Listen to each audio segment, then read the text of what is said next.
Baik, kita berjumpa lagi di JMSI Podcast bersama saya Roni Sandi.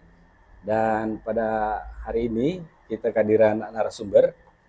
Hari ini kita menghadirkan narasumber Kepala Cabang PT Jasara Harja Sulawesi Tengah, Bapak Teguh Afrianto SEMM. Kita akan membahas soal tema kepatuhan masyarakat dan santunan korban laka lantas selama PAM Lebaran. Karena belum jauh-jauh amat ini. Iya, masih baru minggu kemarin tutup PAM Lebaran ya. Ada beberapa artikel saya baca, ternyata ada beberapa kecelakaan juga. Nah, kita ingin tahu bagaimana prosesnya nanti, kemudian apa-apa yang seharusnya harus ditahu masyarakat tentang bagaimana Jasara Harja dalam tugas dan tanggung jawabnya. Apa kabar dulu nih, Pak? Alhamdulillah baik. Baik. Baik, Mas Roni. Saya belum sampai setahun nih. Belum sampai setahun ini, bulan ke-10 saya di sini. Tapi alhamdulillah sudah banyak sekali yang saya lihat di Sulawesi Tengah ini, banyak sekali yang memang dikolaborasikan dengan beberapa stakeholder di sini, termasuk salah satu JMSI ini. Nah, ini suatu hal yang menarik buat kami. JMSI bisa membantu kami, bisa menjadi corong informasi pada masyarakat terkait dengan tugas dan fungsi Jasara Harja utamanya. Karena masyarakat Sulawesi Tengah ini kan luas ya, wilayahnya cukup luas dan memang juga perlu jangkauan yang luas untuk memberikan informasi dan perlu stakeholder yang luas juga untuk bisa menyampaikan pesan-pesan terkait dengan Jasara Harja kepada masyarakat. Nah, ini alhamdulillah bisa podcast bareng JMSI, artinya mudah-mudahan viewer JMSI juga bisa mengetahui tugas dan tanggung jawab Jasara Harja sehingga mereka jauh lebih familiar dan awareness terkait dengan Jasara Harja seperti itu. Mas Roni. Sudah coba kali ya, Pak? Sudah, saya kaledo alhamdulillah sini beberapa kaledo saya udah coba dan beberapa kaledo ternyata ada juga kaledo. Jadi Mas kaledo nih, kaledo ada juga kaledo yang ternyata teman kami di Jasara Harja yang pandai juga membuat kaledo dan itu lebih menarik seperti itu. Oke, luar biasa.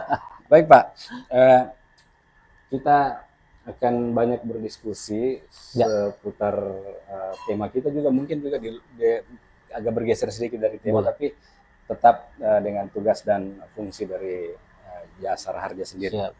Nah, ada santunan yang dikaitkan dengan kepatuhan pengguna lalu lintas. Jadi kan image di masyarakat itu di publik bahwa kalau terjadi kecelakaan ya urusan asuransinya ya ke Jasara Harja saya. Tapi sebenarnya kan tidak begitu. Ada hal-hal yang harus dipatuhi oleh pengendara. Ya. Jadi bukan ketika misalnya terjadi kecelakaan urusannya sudah dengan Jasara Harja, tapi ada beberapa hal-hal yang harus disiapkan begitu, Pak. Nah, bagaimana itu, Pak? Baik, jadi sebelum kita beranjak itu, kita mohon izin saya mereview sedikit ke belakang bahwa terkait dengan kepatuhan ya, kepatuhan di Sulawesi Tengah ini perlu saya sampaikan bahwa cukup memprihatinkan, Mas Roni, bahwa di Sulawesi Tengah ini tingkat kepatuhannya hanya sekitar 39%. 39%. Tingkat kepatuhan masyarakat dalam hal membayar pajak maupun sumbangan wajib. Padahal itu sebagai untuk sarana untuk pembangunan dan juga sebagai dana pertanggungan wajib kecelakaan lalu lintas maupun penumpang umum. Nah, dari 39% ini artinya masih ada outstanding 61% yang memang masyarakat kita kejar untuk tingkat kepatuhannya, artinya dalam artian masih menunggak pajak. Nah, ini kita berkolaborasi dengan tim pembina Samsat tingkat provinsi dari Dirlantas maupun Bapenda untuk mensosialisasikan secara masif terkait dengan bagaimana masyarakat harus tertib melakukan pembayaran pajaknya. Karena apa? Di samping untuk pembangunan, salah satunya ada dana santunan Jasara Harja. Karena memang masyarakat yang mengalami musibah kecelakaan itu akan mendapatkan santunan dari Jasara Harja. Namun ada syarat-syaratnya tentu saja. Salah satu syaratnya tentu saja harus setiap kejadian kecelakaan ada laporan kejadian kecelakaan atau dari kepolisian, laporan kepolisiannya. Terus kemudian juga masyarakat itu pada saat mengalami musibah kecelakaan itu dia dalam keadaan posisi yang dibenarkan. Dalam artian dia sesuai dengan Undang-Undang 34 itu yang terlibat. Artinya di sini kan setiap kejadian kecelakaan ada yang penyebab kecelakaan, ada yang terlibat. Nah, kalau ketentuan undang-undangnya itu yang terlibat yang disantuni oleh Jasara Harja. Yang penyebab tidak disantuni. Namun dalam hal kemudian Jasara Harja memiliki kebijakan untuk tetap memberikan pembayaran kepada masyarakat yang mengalami musibah sebagai penyebab, tapi itu di luar lainnya seperti itu. Kemudian juga masyarakat harus tertib berlalu lintas karena juga ada kecelakaan yang memang akibat kelalaian sendiri sehingga menyebabkan laka tunggal, terjatuh sendiri. Terus kemudian juga dari akibat kendaraan yang memang tidak terregistrasi di kantor bersama Samsat dan kemudian juga masyarakat menabrak hewan, nah itu di luar jasara harja. Atau juga ada masyarakat yang memang di sini lagi tren atau di belahan lain ada tren masyarakat menggunakan jalan raya untuk ajang balapan liar, nah, itu di luar jaminan jasara harja. Terus juga bisa jadi ada juga karena pemuda biasanya mabuk-mabukan atau terjadi musibah kecelakaan itu di luar jaminan jasara harja. Seperti itu. Jadi bukan berarti ketika kecelakaan sudah gampang, nanti ada urusannya jasara harja. Tidak serta-merta, artinya ada tentu saja ada prosedurnya. Ada yang memang dapat santunan sesuai dengan ruang lingkup jaminan Undang-Undang 33 maupun 34. Ada juga memang di luar lingkup jaminan tersebut. Seperti itu, Mas Roni. Ya, termasuk tadi Bapak sempat menyebutkan soal laka tunggal itu. Iya, betul. Memang laka tunggal itu kecelakaan yang istilahnya kita tidak ada lawan. Betul, iya. Ya, diakibatkan oleh diri sendiri, mungkin ngantuk atau mulai tidak fokus, kemudian jatuh sendiri, itu ternyata tidak dijamin oleh jasara harja. Jadi laka tunggal di luar ruang lingkup jaminan jasara harja. Karena memang kategori laka tunggal ini bukan hanya laka tunggal yang jatuh sendiri, tapi juga ada laka tunggal menabrak kendaraan lain, tapi kendaraannya tidak bermotor. Itu menabrak sepeda dayung, itu termasuk kategori laka tunggal. Terus menabrak hewan yang melintas, ya itu termasuk bagian dari laka tunggal. Tapi ada satu laka tunggal, Mas Roni, yang bisa kita berikan santunannya. Apa itu? Laka tunggal kendaraan bermotor umum yang resmi, yang sah. Mas Roni tahu kemarin kejadian pada saat PAM Lebaran yang sempat heboh, viral, ada helikopter turun di tengah tol, kejadian bus Rosalia Indah. Di tol 58 itu, nah itu adalah laka tunggal yang dijamin oleh jasara harja. Karena itu angkutan penumpang umum yang sah. Salah satunya lingkupnya Undang-Undang 33 memberikan santunan atau pastian jaminan pada hal tersebut. Seperti itu, Mas. Ini juga menarik karena kemarin kita baru saja mudik, sebuah tradisi yang orang harus belum sempurna hidupnya kalau belum pulang kampung. Betul sekali. Jadi dia bekerja setahun dan mengumpulkan duit dan dia harus pulang mudik gitu. Dan ternyata di situasi itu adalah di situasi yang juga banyak terjadi korban kecelakaan lalu lintas. Tentu di sini adalah poinnya menggunakan angkutan umum. Angkutan umum yang sah. Yang sah. Nah, ini yang saya mau tanya, Pak. Angkutan umum yang sah itu yang seperti apa? Karena banyak juga masyarakat berpendapat bahwa ketika naik angkutan umum yang misalnya bukan plat kuning dan tidak membeli tiket, tapi plat hitam yang kalau istilah kita di sini rental, kemudian ketika misalnya terjadi kecelakaan, apakah itu juga menjadi tanggungan jasaranya? Oke, baik. Jadi ciri salah satu angkutan umum yang resmi adalah tentu saja berbadan hukum dan memiliki izin. Izin yang dikeluarkan dari instansi berwenang, bisa dari sini dari BPTD atau kemudian juga Kementerian Perhubungan maupun Dinas Perhubungan setempat. Nah, kemudian ciri yang lain adalah secara fisiknya dia platnya kuning kan. Pada saat platnya kuning dan itu udah bisa dipastikan bahwa itu kendaraannya resmi dan itu kalau terjadi musibah kecelakaan itu dijamin oleh jasara harja seperti itu, Mas Roni. Ini salah satu mungkin pada saat kita kaitkan juga dalam hal PAM Lebaran kemarin mungkin sempat juga viral di masyarakat Sulawesi Tengah karena ada kejadian bus kejadian yang mungkin tidak di wilayah Sulawesi Tengah tapi berbatasan dengan Sulawesi Tengah yaitu bus Burlindo kemarin itu mengakibatkan 4 orang meninggal dunia khususnya warga Palu 2 dan Donggala 2 itu karena memang angkutannya resmi itu dijamin oleh jasara harja. Alhamdulillah dalam tempo kurang dari 24 jam kita bisa selesaikan santunannya untuk korban meninggal dunia tersebut. Tapi bagaimana itu Pak yang misalnya penumpangnya dari wilayah Sulawesi Tengah, tapi lakanya di provinsi lain, sementara kan KTP-nya KTP sini, itu dia bersentuhan dengan tanggung jawab jasara harja wilayah titik lokus kecelakaannya atau masih tanggung jawab Sulawesi Tengah? Jadi kami kan jasara harja sudah inline maksudnya dalam hal terintegrasi semua jasara harja. Kemudian kita pahamin dulu bahwa proses pembayaran santunan jasara harja berdasarkan asas domisili korban. Domisili korbannya di mana atau domisili ahli warisnya di mana. Nah, kemudian yang kedua, dalam hal kejadian kecelakaannya di luar wilayah Sulawesi Tengah, kami tentu saja berkoordinasi dengan wilayah cabang setempat tempat kejadian kecelakaan. Setelah itu dapat diinformasikan identitas korban dan identitas ahli waris baru nanti kami akan melakukan survei. Ternyata identitas korban dan identitasnya adalah di Sulawesi Tengah. Nah, saat itulah kita melakukan proses pembayaran santunan. Jadi proses pembayaran santunan ada di domisili ahli waris untuk korbannya. Oh, gitu.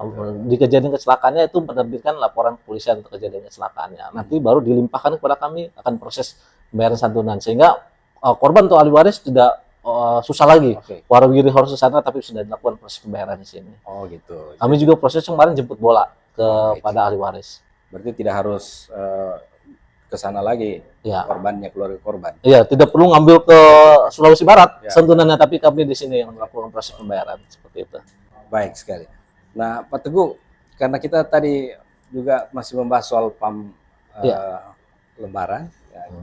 Kalau di Jasara Harja Sulawesi Tengah sendiri, selama PAM kejadian kemarin di pasca Lebaran itu atau di saat Lebaran itu, berapa jumlah santunan yang dikeluarkan gitu? Oke.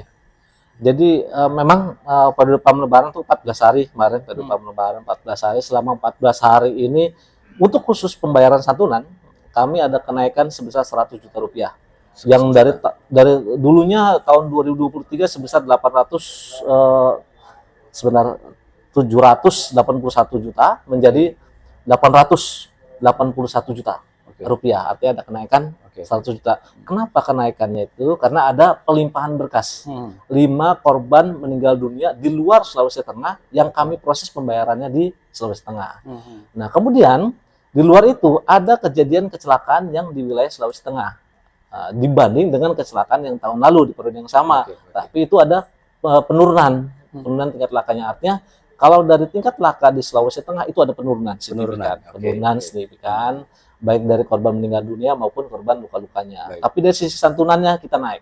Karena kenaikannya itu berdasarkan dari adanya pelimpahan berkas yang kejadian di luar Sulawesi Tengah, kita proses pembayaran di sini. Seperti itu, Pak Roni. Oh ya. Jadi ternyata ada penurunan jumlah kasus dan santunan juga berkurang. Kalau santunannya naik karena ada pelimpahan, tapi ada pelimpahan dari luar wilayah lain. Tapi kalau kasus lakanya di Sulawesi Tengah selama periode PAM turun. Cukup turun. Ya ini alhamdulillah kami ucapkan terima kasih karena PAM Lebaran kan tidak Jasara Harja saja, tapi stakeholder semua banyak dari kepolisian, TNI, dan kemudian juga dari Dinas Perhubungan dan sebagainya. Ini bekerja cukup keras selama PAM kemarin sehingga bisa menurunkan tingkat laka di wilayah Sulawesi Tengah. Padahal kemarin intensitas orang mudik, liburnya lumayan panjang ya. Iya. Libur lumayan panjang dan mobilitas masyarakat semakin tinggi. Tapi karena mungkin masyarakat juga tertib, mungkin sudah mulai aware terhadap bahayanya kecelakaan lalu lintas sehingga menyebabkan turunnya kejadian kecelakaan lalu lintas. Nah, pasti di setiap kegiatan-kegiatan Jasara Harja terus berkoordinasi dengan pihak terkait khususnya kepolisian. Iya, betul. Nah, bisa tidak kita berbagi ya Pak ya, bahwa apa yang harus disiapkan oleh pengendara ketika berpergian supaya terhindar dari semacam tips lah berkendara supaya kita terhindar dari kecelakaan yang sering terjadi. Kira-kira apa saja yang harus kita kalau kita pengendara ini Pak ya? Iya, kalau kita pengendara mungkin harus ada 3 siap ya. Siap pertama siap diri. Sebelum berkendara itu terus mempersiapkan diri kita. Kalau memang kita tidak fit, tidak siap dalam keadaan sakit dan sebagainya atau kurang tidur dan sebagainya, kita lebih baik mengurungkan niat dulu. Terus yang kedua, siap surat-surat administrasi. Nah, kemudian kalau misalnya pada saat kita berkendara surat-surat kita tidak siap, tentu saja pada saat ada was-was kita di jalan, nah menyebabkan terjadi kalau misalnya ada apa-apa kita akhirnya berakibat fatal dan kita terjadi kecelakaan. Yang ketiga adalah siap kendaraannya. Pada saat siap kendaraan tidak siap, yaitu membahayakan diri kita. Seperti itu. Artinya sebelum berkendara ya harus mempersiapkan 3 siap ini. Siap diri, siap surat-surat kendaraan, dan siap kendaraannya. Seperti itu. Nah, ini tips buat para masyarakat kita juga ya. Wah, ternyata cukup istirahat dan kelengkapan surat-surat itu bisa mempengaruhi. Betul. Bagaimana kita bisa sampai ke tujuan dengan selamat. Tentu juga harus banyak berdoa. Ya. Baik Pak.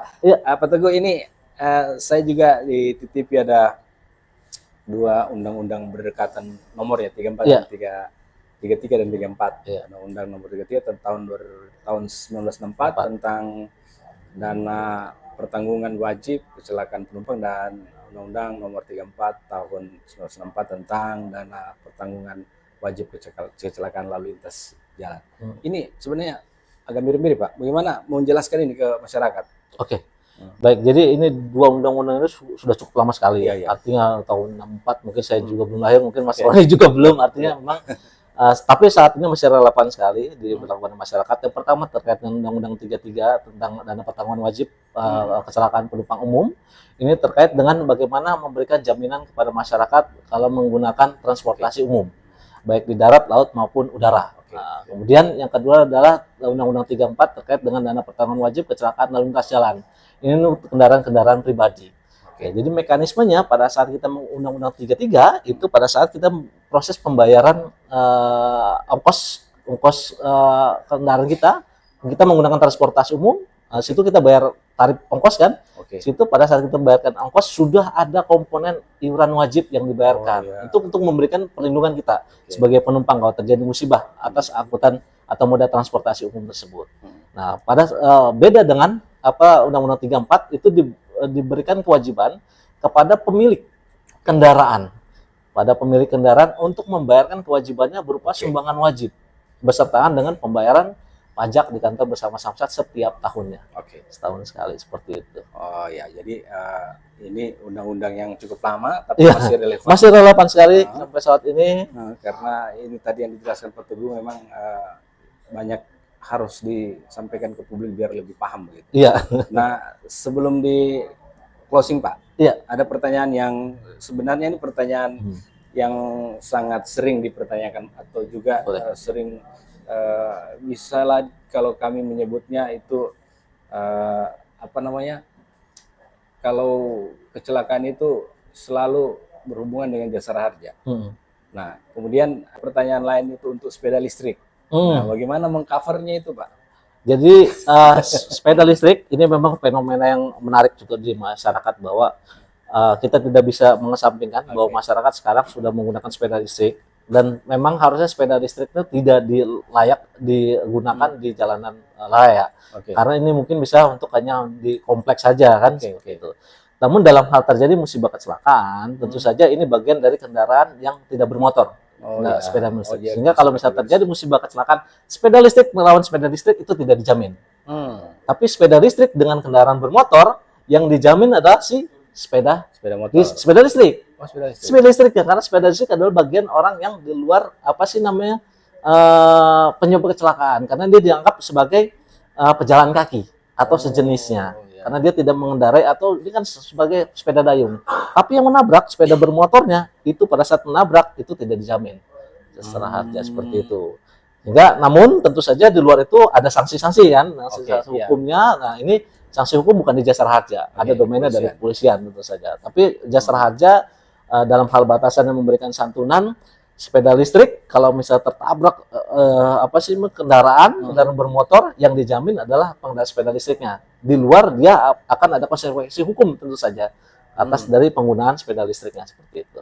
Karena sebenarnya jalurnya bukan jalur umum. Ini kan sebenarnya sama seperti orang bersepeda atau kalau misalnya di kota besar sering menggunakan otopet yang ada listriknya itu. Nah ini sebenarnya kan tidak boleh. Tidak boleh di mana sih di jalan raya kan, tapi banyak juga kalau misalnya di kota besar seperti Jakarta ada juga otopet yang orang pegawai kantoran di Jakarta tuh menggunakan otopet di jalan. Nah ini sebenarnya membahayakan sekali karena sebenarnya dia nggak layak untuk di jalan. Karena memang juga tidak ada surat-surat kelengkapan. Betul sekali. Tapi ini membahayakan dan akhirnya yang bertanggung jawab adalah yang menabrak.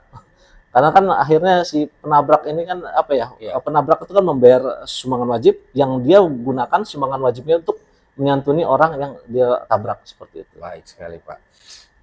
Menarik sih Pak sebenarnya obrolan kita dan mestinya kita punya part 1, part 2 Pak. Boleh, nggak masalah Pak. Ini juga saya menarik artinya saya juga diberi kesempatan untuk diberikan ruang saya memberikan informasi atau pemahaman kepada masyarakat luas. Artinya jasara harja itu mudah tapi tidak semudah itu, sulit tidak sesulit itu. Baik. Seperti itu.